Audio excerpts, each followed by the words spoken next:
तो एसआईआर कोई पहली बार नहीं हो रहा है। बंगाल में अधिक कर्मचारी किसका? बंगाल सरकार का।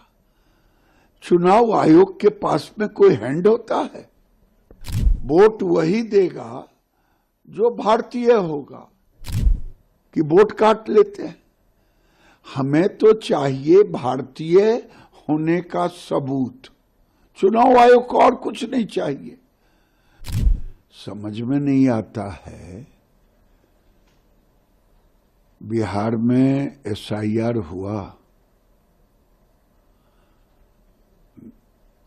अब सबने देखा कि एसआईआर हुआ,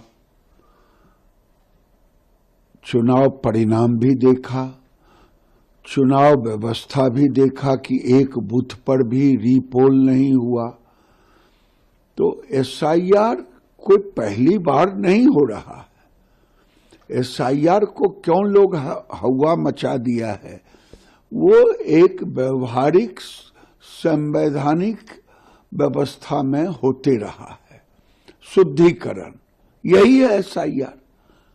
क्या शुद्धिकरण नहीं हो? चुनाव के जितने वोटर लिस्ट होते हैं, कौन मर गया, कौन जिया, कौन गांव छोड़ दिया, घर छोड़ दिया, तो ये होनी चाहिए।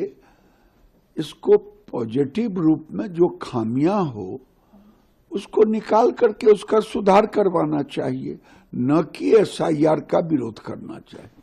लेकिन ये कह रहे हैं कि पहले बिहार में चुनाव था तो वहां पर एसआईआर थोप दिया गया, अब हमारे यहाँ जबरदस्ती वोट काटे जा रहे हैं। तमिलनाडु के भी लोग कह रहे हैं और ये बंगाल के भी। भाई जबरदस्ती वोट कौन काटेगा?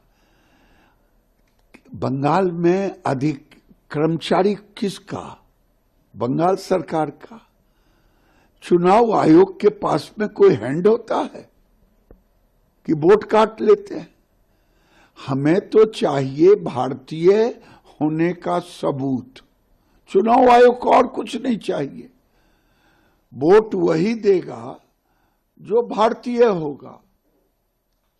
और करवा कौन रहा है? बंगाल के कर्मचारी, तमिलनाडु के कर्मचारी। तो फिर चुनाव आयोग को क्यों गाली दे रहे हैं लोग?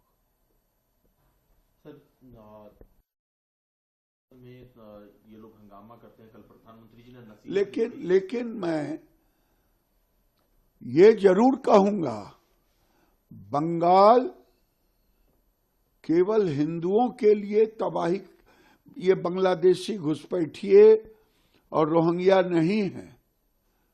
उनके आतंक से केवल हिंदू नहीं तबाह और बर्बाद हुआ है।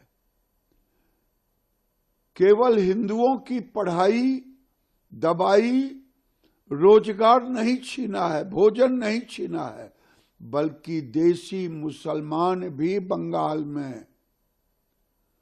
मैं जब कह रहा हूं देसी मुसलमान बंगाल में डरे हुए हैं, इनसे सहमे हुए हैं कि हमारा सारा हक छीन रहा है और आने वाले दिन में हमारी अस्मिता भी।